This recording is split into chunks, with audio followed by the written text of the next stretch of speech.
Hi, my name is Jeff Baumgart.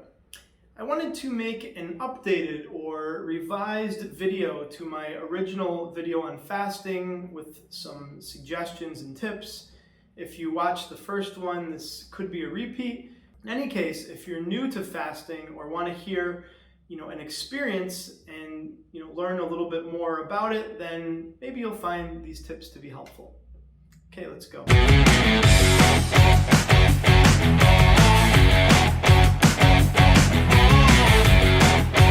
So actually, as I'm making this video, as I did my previous one, I've been fasting now for about 18 or 19 hours. Now, to provide some background, I wrote a blog post about this when I first launched my blog in 2011. I've kind of dabbled in fasting on and off over the years. But in the last 5 years, when I started my business, I gained weight. It's mostly stress related, and I simply fell into bad habits and just didn't have the discipline to, let's say, lead the most healthy life.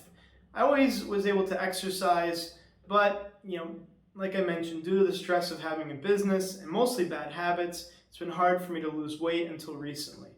And I found that one of the most effective ways has been through fasting, and even more so than exercise. Well, I'll take that back. I think exercise is good if you have proper eating habits.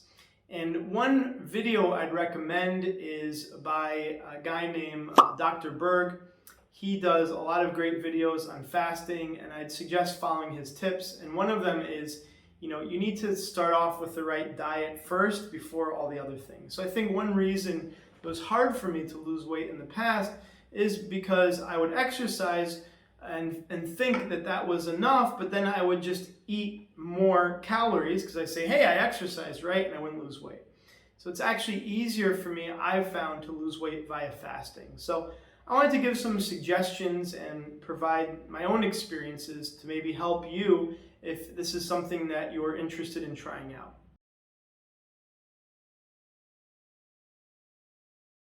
The first suggestion is, if you've never done this before, to ease yourself in. So what do I mean by that? Well, the idea is, don't do like what I'm doing right now, which is a 24-hour fast. I mean, if I had never done this before, I probably couldn't even make this video, actually. And when I'd gotten back into this, I had to work my way up to do a 24-hour one. Even after a short break, it was much easier for me to do a 14-hour fast before I got into the 24-hour one. So what are some ways you can ease yourself in? Well, each person is different, but I find the biggest problem we have in society now is our eating windows. The times that we eat are all over the place. And so if you find yourself eating later at night, the best way to start off is just to have your last meal earlier.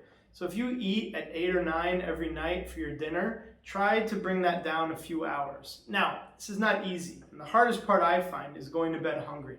I've done it, it's not easy, I have trouble sleeping sometimes. There's no, with losing weight, I mean, I'm trying to help you with the easiest way. You have to realize there's going to be discomfort. There's no comfortable way to lose weight. The good thing is, if you can get into the habit of fasting, it becomes easier. So maybe for you, it's not about in the evening time, but it's you eat first thing in the morning. For me, I find this is easier. I find it's much easier for me to skip breakfast. I'm never hungry in the morning, but some people are different. Some people aren't hungry at night, but they're hungry in the morning. So you have to kind of get an idea of what your body is comfortable with and adapt around that. But try that first. A 16-hour fast, I think, is very reasonable and is not too difficult. So all that is let's say you have your last meal at 8 o'clock, go to bed at midnight, right? And all that means is if you wake up at 8 a.m., okay, so you've had 8 hours of sleep, all right, you've already had, 12 hours of fasting, right? Because your last meal was at 8, you got up at 8. And so you had 4 hours that were kind of tough. Maybe you had a little trouble falling asleep. You could take melatonin, which is healthy, to help you fall asleep. And so now you're at the 12-hour mark. Now, can you hold out until lunch? I don't think that's so difficult. I don't know, maybe it is, but try that out. And then go from there. And so, the most I've ever done in my life is maybe like 50 hours, but that was after I really got into a lot better shape, and it was at a much younger period in my life. But now I find, I can do 24 hours relatively easily. And like I mentioned, I've been fasting now for 18, and you can see I'm fine. And that's one of the points of this video is it's a misconception, that if you don't have food, within that day that you're going to die. I feel fine. I mean, do I feel weaker? Yes, but I'm more used to it. And only now in the last hours of the fast do I even notice it. Today up until maybe 2 or 3 o'clock, did I even remind myself that I was fasting? So it does get easier. So I'll go into the next idea. So another tip is coffee. Now, if you have coffee with very little cream, I think it's easier if you just have it without anything. And one point, you can't have sugar. Sugar ruins the whole thing. So, in general, you shouldn't be having a lot of sugar if you're trying to be healthy. But coffee, black coffee, so let's make it simple, will not affect a fast. And I use this to quote unquote cheat, okay? I can't do a fast without coffee. I drink a lot of coffee anyway. It's my go-to, let's say, vice, which is not the worst kind, but for sure I'm addicted to caffeine. We all have to be addicted to something. If you watch Requiem for a Dream, it doesn't have to be drugs. It can be TV, it can be other things. But in any case, coffee is my cheat, because when I drink coffee for a little bit, it suppresses my appetite, and that's all you want to do to get through the fast. And as long as you don't have sugar and you keep the cream low, and you have to be careful, because if you have too much cream, you'll break the whole concept of fasting, because your body will start the whole process of metabolizing the cream and everything. I'm not a doctor or scientist, but in general, you just want to avoid your body from doing any kind of work that relates to breaking down food. So if you have too much cream, your body will start to try to break that down, and now your fast is done. So if you can fast with with only drinking coffee, then you're okay. It doesn't break anything. And I find it to be easier. It interrupts the day a little bit, because what you'll notice when you fast is there's some time period now that you have to make up for because you're not eating, and so having a coffee tends to help. So that's another tip. Next tip is to keep busy. So I find it much harder for me to fast on the weekend. Why? Because the weekend is when I'd say most people who aren't working on the weekend relax.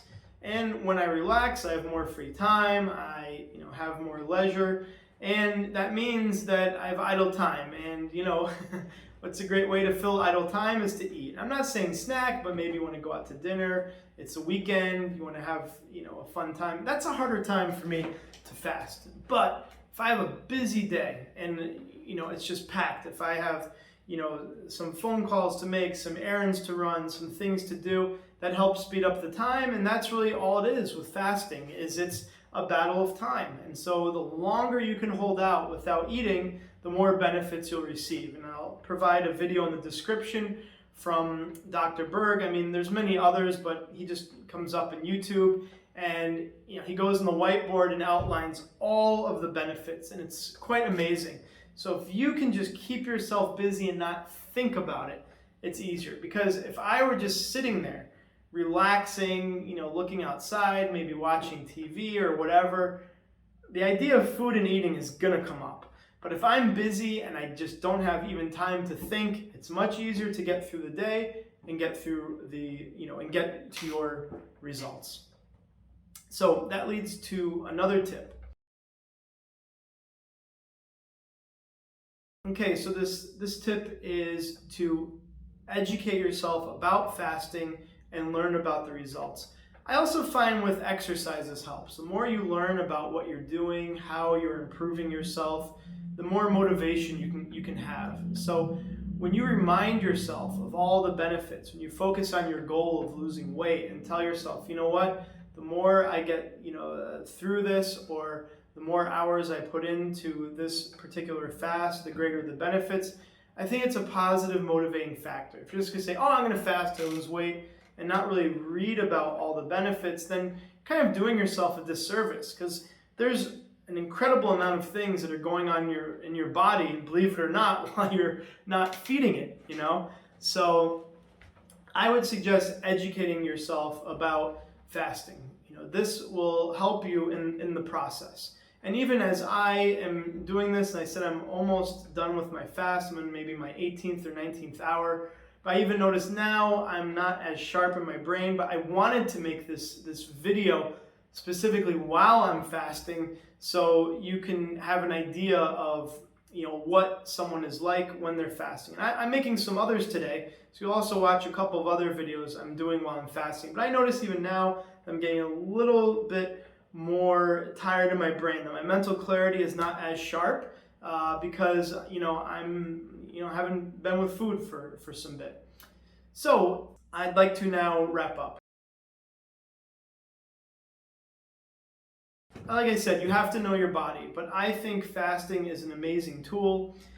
Also, it has such a long history. And something very interesting is there's many things in our society that we're now rediscovering. I mean, now look at meditation. Meditation has been around forever, but now that's a big thing. It's now kind of an in vogue thing to do. Yoga as well, I mean, that's been around forever. And many religious traditions have fasting built into them. So there's a long history about fasting. And so I think it's a very positive step in society's direction on health, that this is now being rediscovered and repurposed in a secular manner, that it's not being forced upon one in a religious sense. Although I don't find a problem with religions that do it, but it's good that the benefits are being rediscovered. And I would say, for those who want to understand, why is it that obesity has skyrocketed in America? I hinted at it briefly, but the biggest problem is a generation prior, you simply didn't have the same access to food. And I have to correct myself, 2 generations prior. So let's say 40s and 50s. After the wars, when food was abundant, what most families did, not all, so you did have diners and things, but most families would sit around the table and have a meal at 5 or 6. This is a blanket statement, of course, but generally that's when people ate. So one reason that people weren't as obese as they are now is everyone kind of ate their last meal around the same time. So just by nature, think about it. I gave you the math before, but just by nature, if you finish up your meal at 6:30 or 7, let's say you're not going out drinking with with friends.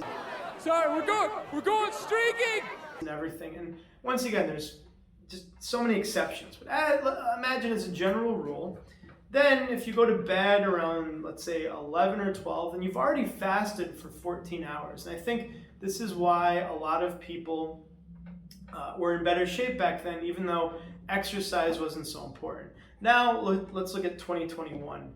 You have restaurants open until 1 a.m., 2 a.m., right? Bars, that's normal. Not to mention the myriad of fast food options that are at your disposal. I mean, you can eat anytime you want. Diners are open, everything else. So people's feeding windows, the times that they eat, have gone out of whack. I mean, basically, a lot of people are eating all the time. And then, there was some science that has kind of been updated that said, well, the best way that you can be in shape is to constantly eat all throughout the day. And I think this is now kind of showing its age and is not as up to date. And it's not to say that that's bad, but now there's a lot of evidence saying that actually fasting is positive. So this combination of things, this change in approach, I think is one reason why we have the problems that we do. Not to mention the whole push of low fat. There's other videos about that. I don't want to go out too much in a tangent, but 20 years ago or so, the biggest thing was low fat, and that introduced a lot of sugar into products that shouldn't have had sugar in them. Because if you're gonna have some low fat foods and you want them to taste good, then you can throw in sugar and you think, oh, I'm being healthy because it's low fat, but it's loaded with sugar. So this combination of things I think is why we have this obesity problem. But I think fasting is a good way to combat it. I'm not making this video just for the sake of it. I've really tried in 2021 to make a concerted effort to lose weight, and I found fasting has given me very quick results. It's not easy though, and that's the final takeaway. Is don't be discouraged, and that's why my number one tip is to ease yourself in. It's why I mentioned it in the beginning, because it is not easy, and you can easily lead to binging if you're not careful. But if you're able to adapt to it, you'll find you can drop weight off pretty fast, but it's like anything else, it's not comfortable. So I hope you found this video helpful.